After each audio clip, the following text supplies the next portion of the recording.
இன்றைக்கி நம்ம வந்து சோயா சங்க்ஸ் கிரேவி பண்ண போகிறோம். அதோட மீல் மேக்கர். அதுக்கு முன்னாடி மசாலாஸ் கொஞ்சம் ரெடி பண்ணிக்கலாம். ஃபஸ்ட்டு வந்து கொஞ்சமாக எண்ணெய் ஊற்றிக்கோங்க பேனில். அதில் வந்து சும்மா கொஞ்சமாக பட்டை, ஒரு லவங்கம் அந்த மாதிரி போட்டுக்கோங்க. மிளகு ஒரு ஸ்பூன், ஜீரகம் ஒரு ஸ்பூன், 4-5 கேஷ்யூஸ் போட்டுக்கோங்க. இப்போ கொஞ்சமாக ஜிஞ்சர் போட்டுக்கோங்க. அனியன் ஒரே ஒரு அனியன் மட்டும் வதக்கிக்கலாம். பூண்டு 2 போட்டுக்கோங்க. வெங்காயம் தான் போட்டிருக்கோம், பெரிய வெங்காயம். இப்போ லைட்டாக அந்த மாதிரி வதங்கினதுக்கப்புறம் ஒரு தக்காளி போட்டுக்கலாம்.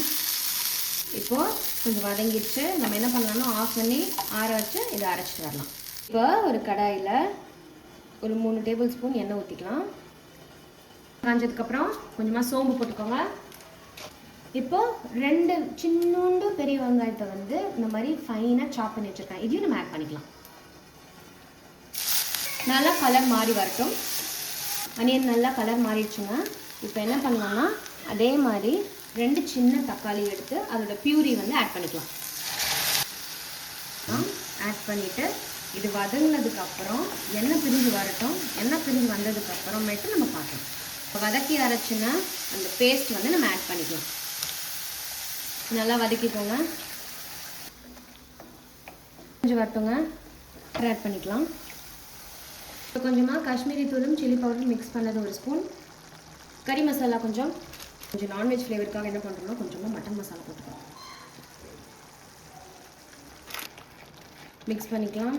மிக்ஸ் பண்ணிட்டு இந்த பச்சை வடைலாம் போட்டதுக்கப்புறமா நம்ம மீல் மேக்கர் என்ன பண்ணியிருக்கோம்னா ஹாட் வாட்டரில் நல்லா கொதிக்கிற தண்ணியில் மீல் மேக்கர் வந்து ஒரு 2 minutes to 5 minutes வந்து போட்டு வேக வச்சு எடுத்துருக்கோம். நல்லா வெந்ததுக்கப்புறமா அதை ஸ்க்வீஸ் பண்ணி எடுத்து தனியாக நம்ம வச்சுருக்கோம். இது போட்டதுக்கப்புறமா நம்ம பார்க்கலாம்.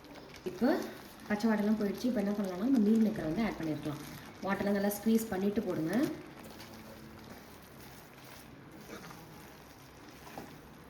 இப்போ மிக்ஸ் பண்ணியாச்சு. லிட் போட்டு ஒரு 2 minutes பார்த்துக்கலாம். பாருங்கள், இந்த மாதிரி நல்லா வந்துடும். இப்போ என்ன பண்ணணும்னா கொஞ்சமாக ஹாட் வாட்டர் வந்து ஆட் பண்ணிக்கணும். பச்சை தண்ணி ஊற்றாதீங்க. எவ்வளோ தண்ணி வேணுமோ அந்த தண்ணி ஆட் பண்ணிக்கோங்க உங்கள் கிரேவிக்கு ஏற்ற மாதிரி. வந்து இதை வந்து சப்பாத்திக்கு சாப்பிட்றோம். நீங்கள் எதுக்கு வேணுமோ சாப்பிட்டுக்கோங்க. நல்லா கொதி வந்துடுச்சு பாருங்கள். ஆக்சுவலி நல்லா ஆரஞ்சு கலராக தெரியுது. கேமராவில் வேறு மாதிரி தெரியுது. இப்போ என்ன பண்ணுறோம்னா இதை சிம்மில் வச்சு ஒரு 5 minutes நல்லா எண்ணெய் பிரிஞ்சதுக்கப்புறம் கொத்தமல்லி இலையை அப்படியே மலைச்சாரல் மாதிரி தூவி போட்டு சந்திக்கலாம். ஓப்பன் பண்ணி பார்க்கலாங்க. வாவ், நல்லா அழகாக வந்துருக்குங்க. இப்போ நம்ம என்ன பண்ணலாம்னா சொன்ன மாதிரி மலைச்சாரல் போல் இந்த கொத்தமல்லி தண்ணியை போட்டு ஆஃப் பண்ணிடுங்க. சப்பாத்திக்கு செஞ்சு பார்த்து சாப்பிட்டுட்டு சொல்லுங்கள் எப்படி இருக்குன்ட்டு. பார்க்குறீங்கன்னா லைக் பண்ணி சப்ஸ்கிரைப் பண்ணி பெல் பட்டனே அப்படியே ப்ரெஸ் பண்ணிக்கோங்க. ரெசிபியை செஞ்சு பார்த்துட்டு கமெண்ட் பண்ணுங்கள். நல்லா இருந்துச்சுனாலும் சரி, நல்லா இல்லைனாலும் சரி, எதுவானாலும் கமெண்ட் பண்ணுங்கள்.